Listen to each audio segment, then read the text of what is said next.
அனைவருக்கும் ஓய்வு நாள் வாழ்த்துக்கள். தேவனுடைய நாமம் மட்டும் மகிமைப்படுவதாக. ஒரு கேள்வியோட ஆரம்பிக்கலாம் அப்படின்னு நான் ஆசைப்படுறேன். உங்களால் முடிந்த வரைக்கும் வல்லமையான, புத்திசாலியான மற்றும் கனிவான ஒரு நபரை நீங்கள் கற்பனை செஞ்சு கொள்ளுங்க. அந்த நபர் எப்படி இருக்கணும்னா, அனைத்து சூப்பர் ஹீரோக்களை விடவும் வல்லமை உள்ளவராக இருக்க வேணும். மற்றும் அந்த நபர் எப்படி இருக்கணும்னா, எல்லா ஆசிரியர்களை விடவும் அறிவானவராக இருக்கணும், சயின்டிஸ்டுகளை விடவும் அறிவானவராக இருக்கணும். நீங்கள் சந்தித்த நபரை எல்லாரையும் விடவும் கனிவானவராக இருக்கணும். அப்படி ஒரு நபரை நீங்கள் கற்பனை செய்வீங்கன்னா அந்த நபர் யாராக இருப்பாங்க என்று உங்களால் சொல்ல முடியுமா? யாரு? சாலமோன். இந்த சாலமோனை படைச்சது யாரு? அவரை விட இந்த ஆல்மைட்டி காட், சர்வ வல்லமையுள்ள தேவன், அதுதான் இதுக்கான விடை.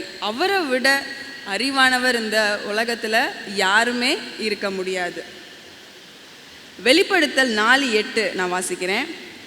இருந்தவரும் இருக்கிறவரும் வருகிறவரும் ஆகிய சர்வ வல்லமை உள்ள தேவனாகிய கர்த்தர் பரிசுத்தர் பரிசுத்தர் பரிசுத்தர் என்று இரவும் பகலும் ஓய்வில்லாமல் சொல்லி கொண்டிருக்கிறார் என்று நம் வேதாகம் சொல்லுகிறது.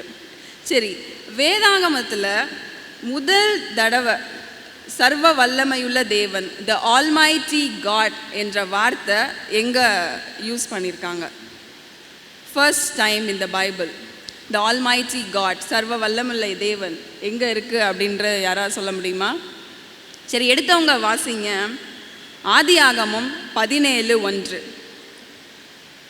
ஆதியாகமம் 17ஆம் அதிகாரம் 1வது வசனம். இதில் தேவன் என்ன சொல்கிறாரு? நான் சர்வ வல்லமையுள்ள தேவன், ஐ ஆம் த ஆல்மைட்டி காட் அப்படின்னு சொல்கிறத நம்ம பார்க்குறோம். இதுதான் த ஃபர்ஸ்ட் டைம் ஆல்மைட்டி காட்ன்ற வார்த்தை பைபிளில் ரெக்கார்ட் ஆகிருக்குன்றதை பார்க்குறோம். ஸோ நம்ம தலைப்பை நீங்கள் பார்த்தீங்கன்னா தெரியும், தி அல்காரிதம் அண்ட் த ஆல்மைட்டி. சரி, நம்ம ஆல்மைட்டி காடை பற்றி நம்ம எல்லாருக்குமே தெரியும். ஸோ நம்மளும் கொஞ்சம் பார்த்தாச்சு. இந்த அல்காரிதம்னா என்ன? இந்த அல்காரிதமோட டெஃபினிஷன் நான் ஃபஸ்ட்டு சொல்லிடுறேன். அல்காரிதம் அப்படின்னா ஒரு செட் ஆஃப் இன்ஸ்ட்ரக்ஷன்ஸ், ஒரு ப்ராப்ளமை சால்வ் பண்ணுறதுக்காக எழுதப்பட்ட ஒரு செட் ஆஃப் ரூல்ஸ். அதுக்கு பேர் தான் என்னன்னா அல்காரிதம் அப்படின்றத சொல்கிறாங்க. ஸோ ஃபார் எக்ஸாம்பிள் நம்ம எடுத்துக்கிட்டோன்னா, பர்ஷியனில் உள்ள மேத்தமெட்டிஷியன், அவரோட பேர் முகமது. ஃபர்ஸ்ட் இந்த ப்ராப்ளம் சால்விங்கை எப்போ கண்டுபிடிச்சாரு அப்படின்னா, ப்ராப்ளம்ஸ்னாலே நம்மளுக்கு எந்த சப்ஜெக்ட் ஞாபகத்துக்கு வரும்? எல்லாருக்கும் மேக்ஸ், கரெக்ட்.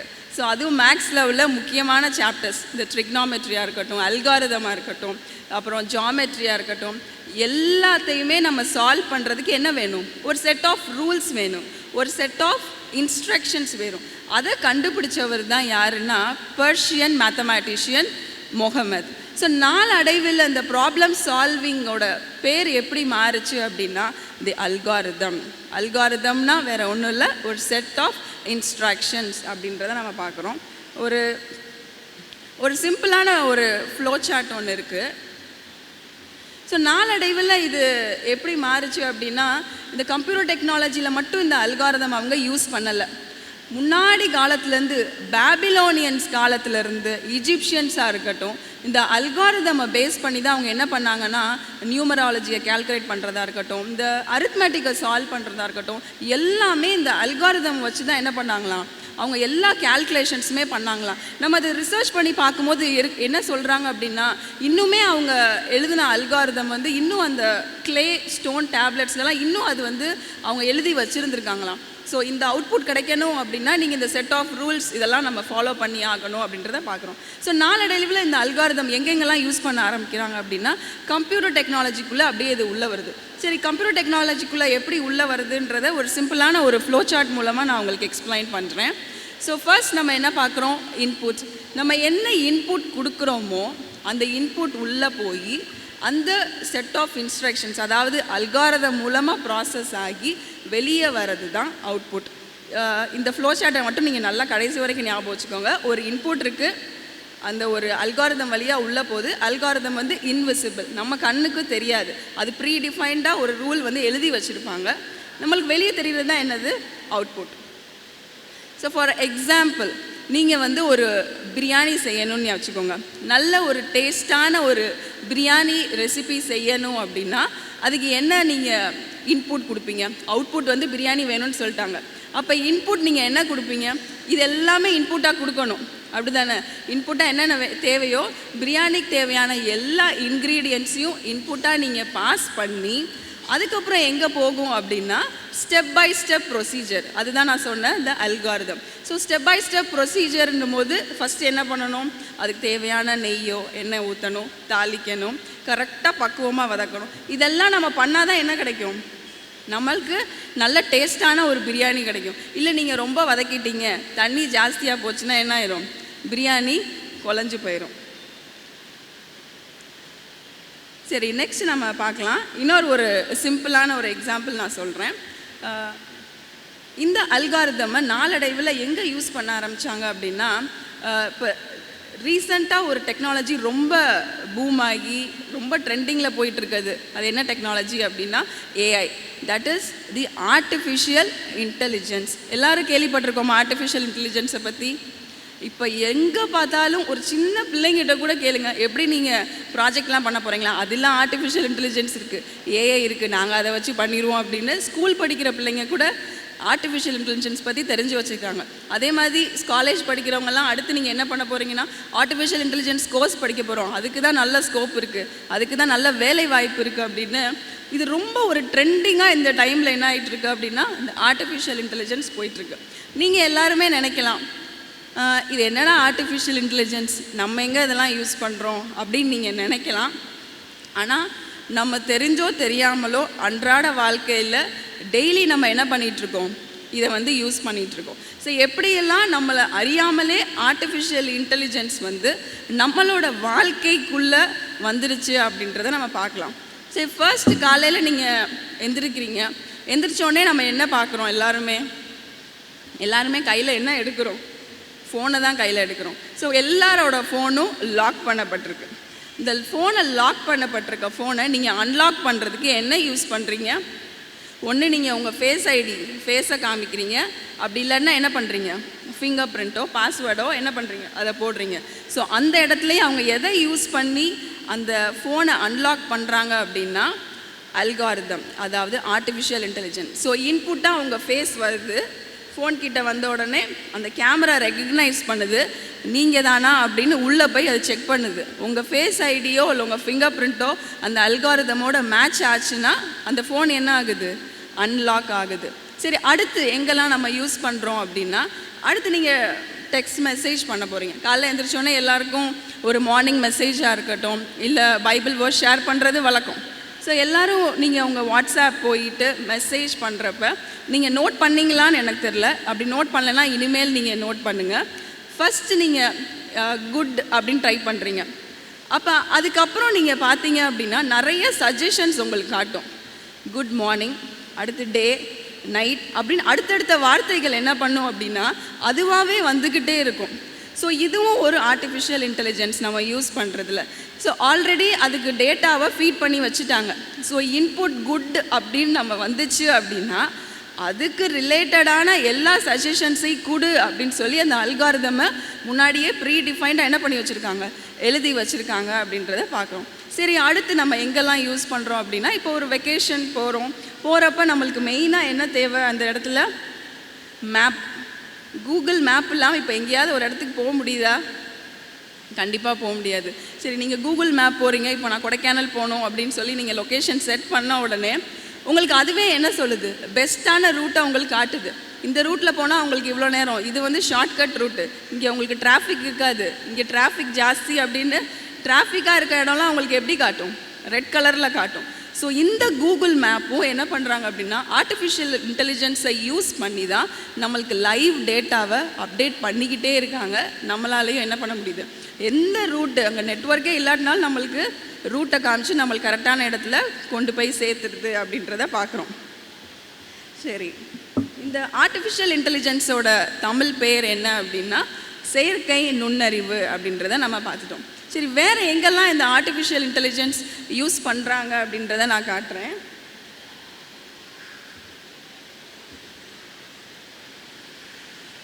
எல்லாருமே நீங்கள் ஃபோன் யூஸ் பண்ணிகிட்ருக்கீங்க, இதை டெய்லியும் நம்ம பண்ணுறது தான். ஆனால் இதுதான் ஆர்டிஃபிஷியல் இன்டெலிஜென்ஸ். நம்ம என்ன பண்ணணும், எல்லாருமே கண்டிப்பாக அவேராக இருக்கணும். ஹே சிரி, கால் டேட். இப்போ நான் என்ன பண்ணுறேன், வெறும் வாய்ஸில் கமாண்ட் கொடுக்குறேன். வாய்ஸில் என்ன பண்ணுறேன், கமாண்ட் கொடுத்துட்டு கால் டேடுன்னு சொல்கிறேன். எதையுமே நான் டச் பண்ணலை. என் வாய்ஸை அது இன்புட்டாக ரெகக்னைஸ் பண்ணி அது என்ன பண்ணுது, எங்கள் அப்பாவுக்கு கால் போகுது. ஸோ இதுவுமே என்னது, ஆர்டிஃபிஷியல் இன்டெலிஜென்ஸ். ஸோ நெக்ஸ்ட் ஒரு எக்ஸாம்பிள் காட்டுறேன்.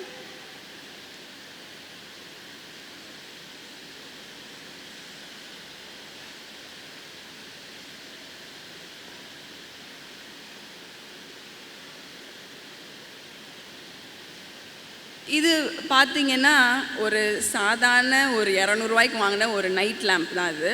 இப்போ யூஎஸ்பி நைட் லேம்ப். இதை நான் போட்டோன்னே இது கனெக்ட் ஆகிடுச்சு. இப்போ இதை நான் என்ன பண்ணணும், ஆஃப் பண்ணணும். Turn off the light. நான் எதுவுமே பண்ணலை, ஒன்றுமே தொடலை, ஸ்விட்ச் இல்லை, வெறும் டர்ன் ஆஃப் த லைட்டுன்னு சொன்னோன்னே என்ன ஆயிடுச்சு, இது ஆஃப் ஆயிடுச்சு. Turn on the light. இது என்னது, it is a artificial intelligence. So ஒரு சின்ன நைட் லேம்பில் முதற்கொண்டு என்ன ஆயிடுச்சு அப்படின்னா இந்த செயற்கை நுண்ணறிவு உள்ளே வர ஆரம்பிச்சிருச்சு. இப்போ நிறைய வீடுங்களில் எல்லாருமே உட்காந்த இடத்துலையே எல்லாத்தையுமே கண்ட்ரோல் பண்ணிடுறாங்க. ஃபேனாக இருக்கட்டும், லைட்டு, ஏசி, டோரை லாக் பண்ணுறது, வாஷிங் மிஷினை போடு, நான் இந்த டைமுக்கு ஆஃப் பண்ணிடு, எல்லாமே ஆர்டிஃபிஷியல் இன்டெலிஜென்ஸ் மூலமாக எல்லாத்தையுமே அவங்க கனெக்ட் பண்ணி கைக்குள்ளே வச்சுருக்காங்க அப்படின்றத நம்ம பார்க்குறோம். சரி, நிறைய ஆர்டிஃபிஷியல் இன்டெலிஜென்ஸ் இந்த மார்க்கெட்ஸில் அவைலபிளாக இருக்குது. நீங்களுமே இதை யூஸ் பண்ணிகிட்டு இருந்திருப்பீங்க. அது என்னன்றதை நம்ம பார்க்கலாம். ஒவ்வொரு நம்மளோட இண்டிவிஜுவல் என்னென்ன வேலை பார்க்குறோமோ அவங்கவுங்க துறைக்கு ஏற்ற மாதிரி இந்த ஆர்டிஃபிஷியல் இன்டெலிஜென்ஸ் வந்துருச்சு. ஃபார் எக்ஸாம்பிள், நீங்கள் டீச்சர்ஸாக இருந்தீங்கன்னா உங்களுக்கு ஏற்ற சாட் ஜிபிடியாக இருக்கட்டும், உங்கள் கொஷினுக்கு ஆன்சர் பண்ணுறதுக்கு. சப்போஸ் நீங்கள் வேறு ஏதாவது ஐடி ப்ரொஃபஷனலாக இருந்தால் உங்களுக்கு கோ பைலட்டாக இருக்கட்டும், அப்புறம் கேன்வாவாக இருக்கட்டும், ஏகப்பட்ட ஆர்டிஃபிஷியல் இன்டெலிஜென்ஸ் மார்க்கெட்டில் வந்துருச்சு. ஸோ நம்ம இதெல்லாம் பார்த்தோம் அப்படின்னா எல்லாமே ஆர்டிஃபிஷியல் இன்டெலிஜென்ஸ் தான். உங்களோட வேலையை மிக சுலபமாக ஆக்கிடும். ஃபார் எக்ஸாம்பிள், நான் ஒரே ஒரு வேலையை நான் எடுத்துக்கிறேன். அந்த வேலை என்ன அப்படின்னா கண்டென்ட் ரைட்டர். ஸோ கண்டென்ட் ரைட்டரோட வேலை என்ன அப்படின்னா அவங்க ஹையர் மேனேஜ்மெண்ட் கொடுக்குறத அவங்க வார்த்தையாக சொல்லிடுவாங்க. ஆனால் அவங்க என்ன பண்ணணும் அப்படின்னா நீட்டாக அழகாக அதை ஃப்ரேம் பண்ணி, சென்டென்ஸ் ஃப்ரேம் பண்ணி ஒரு கண்டென்ட் ரெடி பண்ணி அவங்க மேனேஜ்மெண்ட்டில் சப்மிட் பண்ணணும். இதுதான் கண்டென்ட் ரைட்டரோட வேலை. ஆனால் இப்போ இந்த ஆர்டிஃபிஷியல் இன்டெலிஜென்ஸ் உள்ளே வந்ததுக்கப்புறம் என்ன ஆச்சு அப்படின்னா நம்ம வெறும் வாய்ஸில் சொன்னால் போதும், இந்த மாதிரியான கண்டென்ட், இந்த வேர்ட்ஸை யூஸ் பண்ணி, இத்தனை லைன்ஸ் யூஸ் பண்ணி, இத்தனை சென்டென்ஸ் யூஸ் பண்ணி எனக்கு ஜென்ரேட் பண்ணி கொடு அப்படின்னு சொன்னால் போதும். ஒரு ஃப்ராக்ஷன் ஆஃப் செகண்டில் அந்த கண்டென்ட் ரைட்டர் 2 நாளாக உட்காந்து எழுதுகிற வேலையை ஒரு செகண்டில் என்ன ஆகுது, ஆர்டிஃபிஷியல் இன்டெலிஜென்ஸ் நமக்கு அவுட்புட்டாக கொடுக்குது. ஸோ இது ரொம்ப நல்ல விஷயமா கெட்ட விஷயமா? நல்ல விஷயம் தானே. வாழ்க்கையை ரொம்ப ஈஸியாக்கிடுது.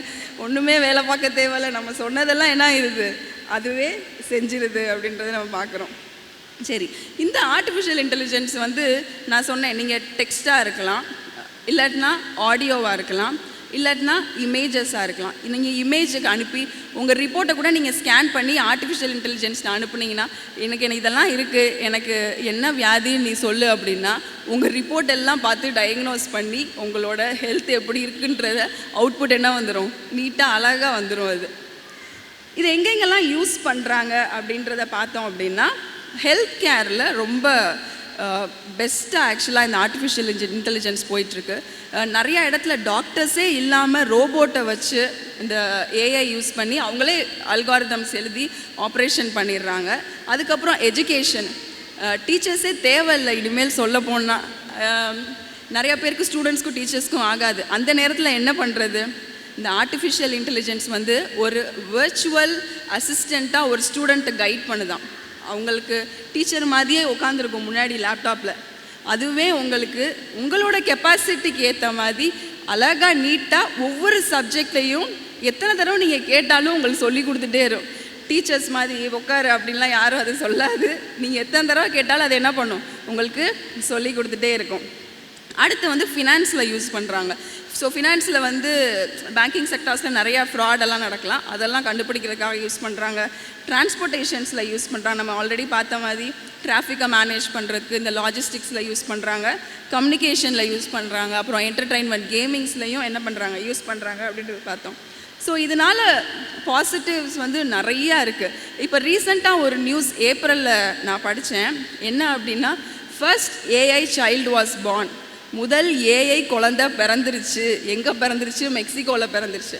இந்த ஏஐயை யூஸ் பண்ணி ஏஐ அசிஸ்டட் ஐவிஎஃப் அப்படின்ற ஒரு டெக்னாலஜியை யூஸ் பண்ணி 40 வயசான ஒரு லேடிக்கு ஒரு குழந்தையே பிறந்திருக்கான். அவங்களுக்கு அத்தனை வருஷமாக 15 இயர்ஸாக குழந்தையே இல்லை. எத்தனையோ ட்ரீட்மெண்ட்ஸ் எடுத்தோம், அவங்களுக்கு வந்து அது சக்ஸஸே ஆகலை. ஆனால் இந்த ஆர்டிஃபிஷியல் இன்டெலிஜென்ஸ் மூலமாக ஒரு குழந்தையே பிறந்திருக்கு மெக்சிகோவில். ஸோ இதுதான் அந்த ரீசண்டான ஏஐ நியூஸ். ஸோ நெக்ஸ்ட்டு வந்து இதெல்லாம் இந்த வசனத்தை இந்த இந்த செய்தியை கேட்டோன்னே எனக்கு ஒரு வசனம் தான் ஞாபகம் வந்துச்சு. தானியேல் 12:4. அப்போது அநேகர் அங்கும் இங்கும் ஓடி ஆராய்வார்கள், அறிவு பெருகி போகும். இதெல்லாம் பார்க்குறப்ப ரொம்ப வியப்பாக இருக்குல்ல. எங்கே போய்கிட்டு இருக்கு உலகம்? மனுஷனோட அறிவு வந்து எப்படியெல்லாம் அவங்க யோசித்து என்னென்னலாம் கண்டுபிடிக்கிறாங்க அப்படின்ற அளவுக்கு திங்க் பண்ணுற முடிகிற அளவுக்கு போய்கிட்டு இருக்காங்க. சரி, இந்த ஆர்டிஃபிஷியல் இன்டெலிஜென்ஸ் வந்தனால என்னென்ன கான்ஸ் இருக்குது, அதாவது என்னென்ன டிஸ்அட்வான்டேஜஸ் நமக்கு இருக்குது அப்படின்னா, எல்லாத்தையும் அதே பண்ணிருச்சுன்னா அப்போ நம்ம மனுஷங்க எதுக்கு இருக்கோம்? அவ்வளோதான். வேலையிலேருந்து நிறையா பேர் இதனால் என்ன பண்ண போகிறாங்க, பாதிக்கப்பட போகிறாங்க. சில பேர் என்ன சொல்லுவாங்க அப்படின்னா, இதனை யூஸ் பண்ண தெரிஞ்சால் மட்டும்தான் என்ன பண்ண முடியும், வேலைக்கு இருக்க முடியும் அப்படின்ற அளவுக்கு வந்துடும். அதுக்கப்புறம் என்ன ஆகும் அப்படின்னா, டெரரிஸ்ட் எல்லாமே நிறைய பேர் இதை மிஸ்யூஸ் பண்ண ஆரம்பிச்சிருவாங்க.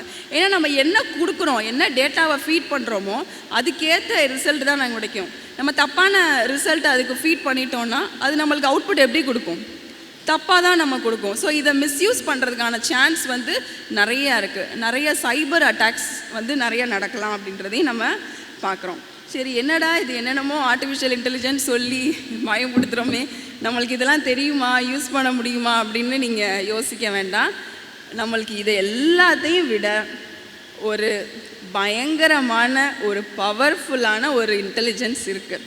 என்னதான் இந்த அல்காரிதம் வந்து artificial intelligence heart of the artificial intelligence சொல்கிறாங்க இந்த அல்காரிதமை, அந்த மாதிரி இருந்தாலும் நம்மளுடைய ஆல்மைட்டி காட், சர்வ வல்லமையுள்ள தேவன் வந்து நமக்கு ஒரு பவர்ஃபுல்லான ஒரு இன்டெலிஜென்ஸை கொடுத்துருக்காரு. அது என்ன இன்டெலிஜென்ஸ் அப்படின்னா, divine intelligence, DI, the divine intelligence.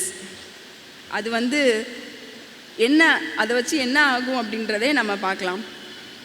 இந்த டிஐ அப்படின்னா த டிவைன் இன்டெலிஜென்ஸ், தெய்வீக அறிவு. ஸோ தெய்வீக அறிவு யார்கிட்ட இருக்குது? நம்முடைய சர்வ வல்லமையுள்ள தேவன்கிட்ட இருக்குது. நம்முடைய ஆண்டவர் வந்து ரொம்ப மிக பெரியவர், மகா பலன் உள்ளவருமாய் இருக்கிறார். அவருடைய அறிவு வந்து அளவில்லாததாய் இருக்கிறது. சரி, இந்த ஏஐக்கும் டிஐக்கும் உள்ள டிஃப்ரென்ஸ் என்ன, இது ரெண்டையும் நம்ம எப்படி கம்பேர் பண்ணி படிக்கலாம் அப்படின்றத நம்ம பார்க்கலாம். ஸோ ஃபர்ஸ்ட் என்ன அப்படின்னா, இந்த ஏஐயில் வந்து கனெக்ஷன் அப்படின்றத நம்ம பார்க்குறோம். ஸோ ரெண்டுக்குமே வந்து கனெக்ஷன் ரொம்ப முக்கியம். ஆர்டிஃபிஷியல் இன்டெலிஜென்ஸாக இருக்கட்டும், டிவைன் இன்டெலிஜென்ஸாக இருக்கட்டும், கனெக்ஷன் வந்து ரொம்ப முக்கியம். கம்ப்யூட்டரோட கனெக்ட் பண்ணுறதுக்கு நம்மளுக்கு என்ன தேவை? ஃபஸ்ட்டு என்ன தேவை? இப்போ இது எல்லாமே நம்ம கனெக்ட் பண்ணியிருக்கோம், எல்லாமே இருக்குது. இதுக்கு முக்கியமான காரணம் என்ன? லைவ் போய்கிட்டு இருக்கு. எல்லாத்துக்கும் என்ன தேவை? இன்டர்நெட் தேவையா? இன்டர்நெட் இல்லாமல் ஏதாவது ஒன்று பண்ண முடியுமா? ஸோ இந்த ஆர்டிஃபிஷியல் இன்டெலிஜென்ஸ் வந்து it is a connection depend, network depend. Network இல்லாமல் ஒன்றுமே பண்ண முடியாது. இதே இதை நான் நெட்டை ஆஃப் பண்ணிவிட்டு நான் அதுகிட்ட போய் பேசுகிறேன், ஏதாவது ஒன்று ரிப்ளை பண்ணுமா? ஒன்றுமே ரிப்ளை பண்ணாது, மண்ணு மாதிரி தான் இருக்கும். நெட்டு இல்லைன்னா அது ஒன்றுமே கிடையாது. இதே இது நம்ம சர்வ வல்லமையுள்ள தேவன்ட்ட டிவைன் இன்டெலிஜென்ஸ் இருக்குது. கனெக்ஷன் எதுவும் தேவையா? நெட்வொர்க் தேவையா? அவரோட கனெக்ட் பண்ணுறதுக்கு நெட்வொர்க் தேவையா? ரீசார்ஜ் பண்ணணுமா? எதுவுமே தேவையில்லை. It is a free of cost. எப்பயுமே உடனே நம்ம ப்ரேயர் பண்ணோம் அப்படின்னா அவருடைய செவிகள் வந்து திறந்தே இருக்கிறது. நான் வாசிக்கிறேன். எரேமியா 33:3, என்னை நோக்கி கூப்பிடு, அப்பொழுது நான் உனக்கு உத்தரவு கொடுத்து நீ அறியாததும் உனக்கு எட்டாததுமான பெரிய காரியங்களை உனக்கு அறிவிப்பேன். நெக்ஸ்ட் டிஃப்ரென்ஸ் என்ன அப்படின்னா, ஆர்டிஃபிஷியல் இன்டெலிஜென்ஸ் வந்து அது data driven. So data driven அப்படின்னா நம்ம ஆல்ரெடி பார்த்த மாதிரி தான். அதுக்குன்னு ஒரு அல்காரிதம் இருக்குது, ரூல்ஸ் இருக்குது, ஒரு பேட்டர்ன்ஸ் இருக்குது. அதுபடி தான் என்ன பண்ணும், அது நடக்கும். நம்ம தப்பாக சொன்னோன்னா அது நடக்காது. ஃபார் எக்ஸாம்பிள் நான் ஒன்று காட்டுறேன்.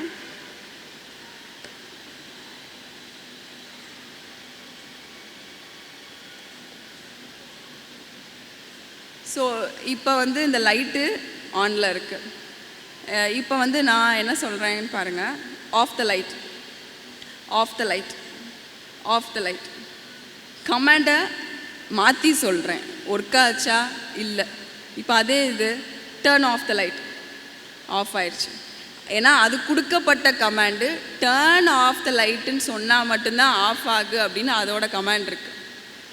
மாற்றி சொல்கிறேன். ஏன்னா ரெண்டும் ஒரே சென்டென்ஸ் தானே, ரெண்டும் ஒரே அர்த்தம் தான். டர்ன் ஆஃப் த லைட்டும் ஒன்று தான், ஆஃப் த லைட்டும் ஒன்று தான். ஆனால் அதுக்கு புரிஞ்சிச்சா? புரியலை. ஏன்னா அதோட அல்காரிதம் வந்து அந்த மாதிரி எழுதப்பட்டிருக்கு. அதுக்கு புரியலை, அதனால் அது வேலை செய்யலை. ஸோ அதனால் ஆர்டிஃபிஷியல் இன்டெலிஜென்ஸ் வந்து it is a data driven.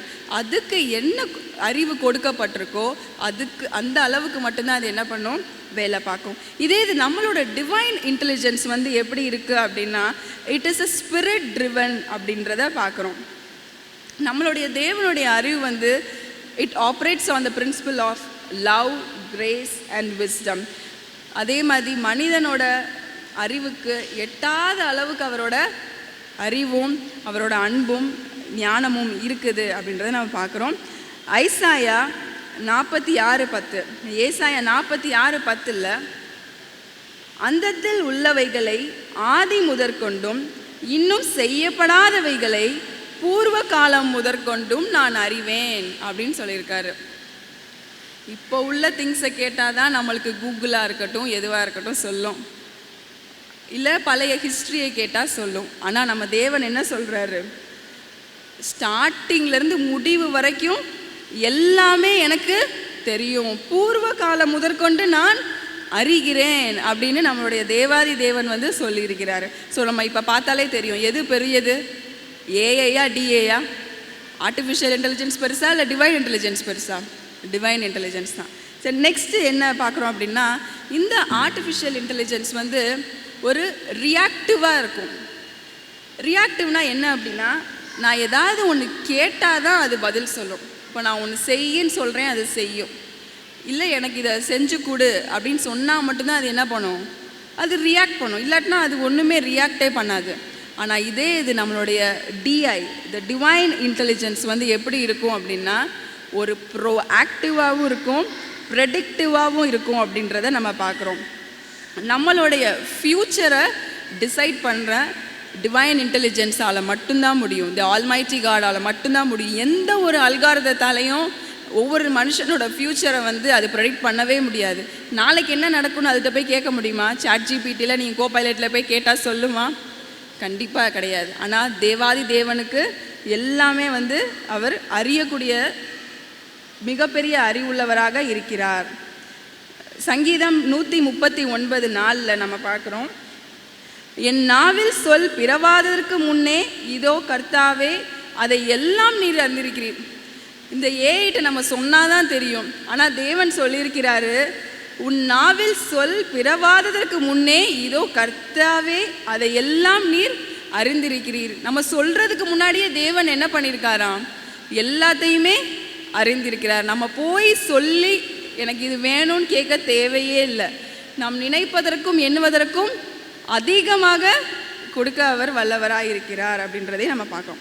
So அடுத்த டிஃப்ரென்ஸ் என்ன அப்படின்னா, ஆர்டிஃபிஷியல் இன்டெலிஜென்ஸ் வந்து it is scalable but limited reach.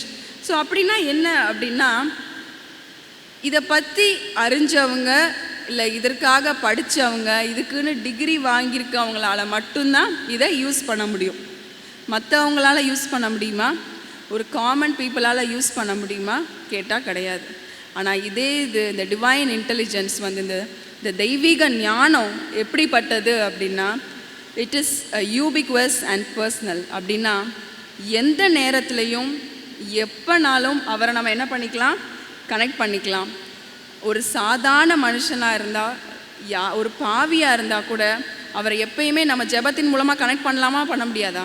நிச்சயமாக பண்ண முடியும். எந்த டிகிரியும் தேவையில்லை, எந்த ஒரு எந்த பேக்ரவுண்டாக இருந்தாலும் பரவாயில்ல. படித்தவங்களாக இருக்கட்டும், படிக்காதவங்களாக இருக்கட்டும், உள்ளவங்களாக இருக்கட்டும், இல்லாதவர்களாக இருக்கட்டும், யாருனாலும் ஈஸியாக கனெக்ட் பண்ணக்கூடிய தேவன் நம்மளுடைய சர்வ வல்லமையுள்ள தேவனாக இருக்கிறார்.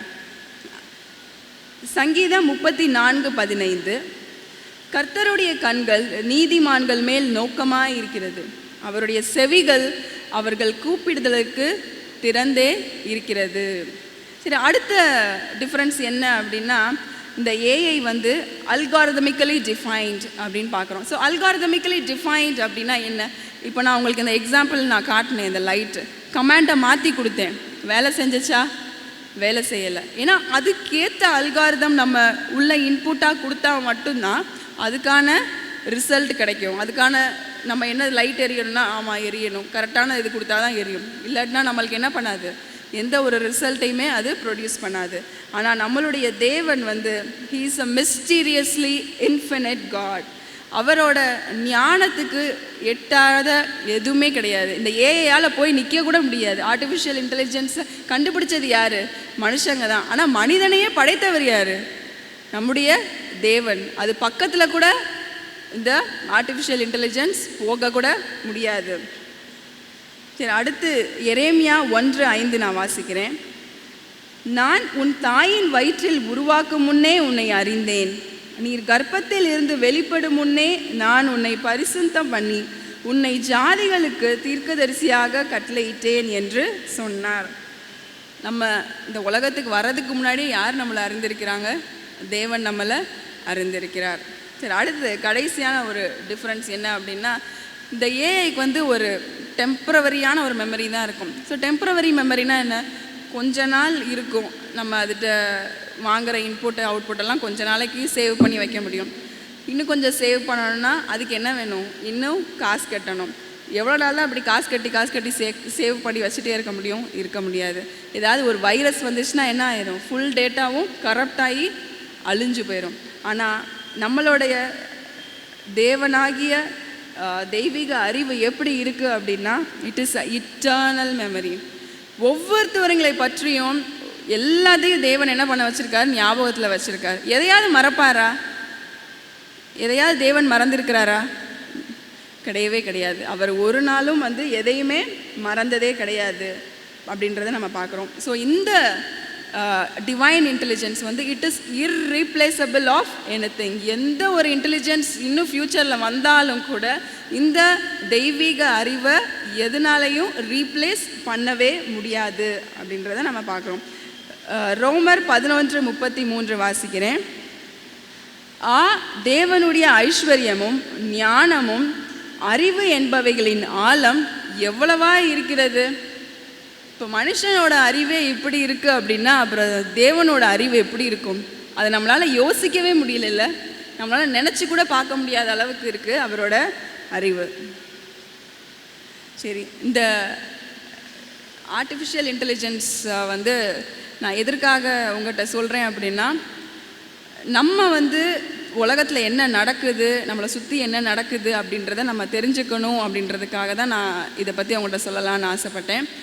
நம்ம அன்றாட வாழ்க்கையில் நம்ம தெரிந்தோ தெரியாமல் நம்ம என்ன பண்ணிகிட்ருக்கோம், இது எல்லாத்தையுமே நம்மளும் இந்த சாத்தானின் ஒரு ட்ராப் கூட சொல்லலாம். இதை அதுக்குள்ளே நம்மளுமே விழுந்து நம்ம வந்து டெய்லி யூஸ் பண்ணிட்டு தான் இருக்கோம். ஸோ அதெல்லாமே விட்டுட்டு இந்த டிவைன் இன்டெலிஜென்ஸ் ஆகிய தெய்வீக அறிவை வந்து நம்ம ஒரு நாள் அது என்ன பண்ணாது, கைவிடாது. நெட்வொர்க் இல்லாமல், டேட்டா இல்லாமல் ஆர்டிஃபிஷியல் இன்டெலிஜென்ஸ் கைவிட்டுடலாம், ஆனால் அந்த டிவைன் இன்டெலிஜென்ஸ் நம்மளை கைவிடாது. நம்ம என்ன தவறான இன்புட் கொடுக்கலாம், தப்பாக பேசலாம், என்ன தப்பாக நம்ம இன்புட் கொடுத்தாலும் தேவாதி தேவன், சர்வ வல்லமையுள்ள தேவன் நமக்கு என்ன வேணும், இந்த மகளுக்கு என்ன வேணும், இந்த மகனுக்கு எந்த நேரத்தில் என்ன கொடுக்கணும் அப்படின்றத சரியான நேரத்தில் அவர் கொடுக்க வல்லவராக இருக்கிறார். இந்த டிஐ வந்து ஒருபோதும் தவறு செய்யாது, அதை யாராலும் தவறாகவும் பயன்படுத்த முடியாது. ஆனால் ஆர்டிஃபிஷியல் இன்டெலிஜென்ஸை டெரரிஸ்டாக இருக்கட்டும், மற்ற கிரிமினல்ஸ் எல்லாம் தவறாக பயன்படுத்தலாம். ஆனால் அந்த தெய்வீக நுண்ணறிவை யாருமே தவறாக பயன்படுத்த முடியாது. எனவே நம்ம உண்மையான சத்தியத்திற்கும் உண்மையான தெய்வீக ஞானத்துக்கும் நம்ம என்ன பண்ணுவோம், ஒப்பு கொடுப்போம். பவர் கட் துண்டிக்கப்படலாம், எலக்ட்ரிசிட்டி இல்லாமல் போகலாம், நெட்வொர்க் இல்லாமல் போகலாம். ஆனால் அந்த டிஐ எப்பயுமே நம்மளுக்கு 24/7 எப்பயுமே அக்சசிபிளாக இருக்கும். நம்ம ஒரு தேவனை நோக்கி கூப்பிட்டு மனசில் நினச்சா போதும், எப்பயுமே அவர் நம்மளுடைய வேண்டுதலுக்கு கேட்க ரெடியாக இருக்கிறாரு அப்படின்றத நம்ம பார்க்குறோம். சங்கீதம் 147:5 வாசிக்கிறேன். நம்முடைய ஆண்டவர் பெரியவரும் மகா பலம் உள்ளவராய் இருக்கிறார். அவருடைய அறிவு அளவில்லாதது, அவருடைய அறிவுக்கு நிகரே கிடையாது. சங்கீதம் 145:3 வாசிக்கிறேன். கர்த்தர் பெரியவரும் மிகவும் புகழப்பட்டத்தக்கவராய் இருக்கிறார். அவருடைய மகத்துவம் ஆராய்ந்து முடியாது. அவருடைய கிரேட்னஸ், ஹிஸ் கிரேட்னஸ் இஸ் அன்சர்ச்சபிள். அவரோட மகிமையை வந்து யாரும் சர்ச் பண்ணி கூட பார்க்க முடியாது. நீங்கள் எந்த சர்ச் இன்ஜின் போனாலும் சரி, எந்த ஏஐ கிட்ட போனாலும் சரி, அவரோட மகிமையை வந்து இட்ஸ் கிரேட்னஸ் இஸ் அன்சர்ச்சபிள் அப்படின்னு சொல்லி சங்கீதம் 145:3 முன்னாடியே வந்து எழுதி வைத்திருக்கிறாரு. ஸோ இந்த உலகப்புறமான காரியங்கள், மனுஷன் கிரியேட் பண்ண இந்த தொழில்நுட்பத்தில் நம்ம போய் ஆர்டிஃபிஷியல் இன்டெலிஜென்ஸ் பின்னாடி ஓடி அதில் போய் நம்ம விழாமல் இந்த தெய்வீக அறிவு, இந்த டிவைன் இன்டெலிஜென்ஸை நம்ம எல்லாரும் பிடிச்சிக்குவோம், தேவனை நோக்கி கூப்பிடுவோம். தேவன் அனைவரையும் ஆசீர்வதிப்பார், நம்மையும் தேவன் நிச்சயமாக உயர்த்துவார். ஆமென். அனைவரும் ஜெபம் செய்வோம். எங்களை அதிகமாக நேசித்து வழிநடத்துகிற பரிசுத்தமுள்ள பரம் தகப்பனே, இந்த ஓய்வு நாளின் நிறைவு வேலைக்காக நன்றியோடு உம்மை துதிக்கிறோம், உம்மை சோஸ்தரிக்கிறோம். அப்பா தேவனே, பகல் முழுவதும் எங்களோட கூட இருந்தீங்க. இந்த ஓய்வு நாளை நல்லபடியாக முடிக்க எங்களுக்கு ஒரு ஸ்லாக்கியத்தை கொடுத்ததற்காக உமக்கு நன்றியோடு உம்மை துதிக்கிறோம். சுவாமி, இங்கே வந்திருக்கிறோம், தலை தாழ்ந்திருக்கிற ஒவ்வொரு பிள்ளைகளையும் தேவனே உம்முடைய கரத்தில் உன்னை தாழ்த்துகிறோம், ஒப்பு கொடுக்கிறோம். ஏசப்பா, இன்னும் யூடியூப் வாயிலாகவும் இணைந்திருக்கிற ஒவ்வொரு பிள்ளைகளோடையும் தேவனுடைய கரம் கூட இருப்பதாக. தகப்பனே, இந்த உலகத்தில் நடக்கிற இந்த காரியங்களை குறித்து நாங்கள் படித்தோம். கடைசி காலம் மிகவும் சமீபமாக இருக்கிறது என்பதை நாங்கள் அறிகிறோம். தகப்பனே, இந்த ஆர்டிஃபிஷியல் இன்டெலிஜென்ஸ் மூலமாக சாத்தானானவன் அநேக பிள்ளைகளையும் வாலிப பிள்ளைகளையும் தன் பக்கம் இழுத்து கொண்டு இருக்கிறான். நேரத்தையும் நிறைய பிள்ளைகள் அதில் வீணடித்து கொண்டு இருக்கிறார்கள். ஏசப்பா தகப்பனே, நாங்களோ சர்வ வல்லமையுள்ள தேவனாகிய கர்த்தரின் இந்த டிவைன் இன்டெலிஜென்ஸை நாங்கள் ஒவ்வொரு நாளும் முழுமையாக ஏற்றுக்கொண்டு உம்முடைய இன்டெலிஜென்ஸ் படி நாங்கள் வாழ்க்கையிலே வாழ அப்பியாசிக்க தேவன் எங்களோடு கூட இருக்கிறமாறு நான் கெஞ்சி கேட்கிறேன். தகப்பனே, நாங்கள் இந்த செய்தியை கேட்டுவிட்டு செல்லாமல் ஒவ்வொரு நாளும் உம்முடைய தயவிலே நாங்கள் நடக்க, இதை ஃபாலோ பண்ண எங்களுக்கு கிருபை செய்யுங்க. அந்த டிவைன் இன்டெலிஜென்ஸை எங்களுக்கு கொடுங்க ஏசப்பா. ஒவ்வொரு நாளும் நாங்கள் அதை பெற்றுக்கொண்டு அதிலே நாங்கள் நடக்க எங்களுக்கு ஒரு கிருபை செய்யுங்க. இன்னும் வரப்போகிற ஓய்வு நாட்களிலே நமக்கு சித்தம் இருந்தால் அநேகரை வந்து சேர்க்க கிருபை செய்யுங்க. தகப்பனே, எங்களுக்கு இந்த இரட்டிப்பான ஓய்வு நாளின் ஆசீர்வாதத்தை எங்களுக்கு கொடுங்க. மீதியான நேரம் முழுவதுமாக எங்களோடு கூட இருங்க. இயேசுவின் மூலம் தாழ்மையாய் கெஞ்சி கேட்கிறேன் பரிசுத்தமுள்ள பரம தந்தையே, ஆமென்.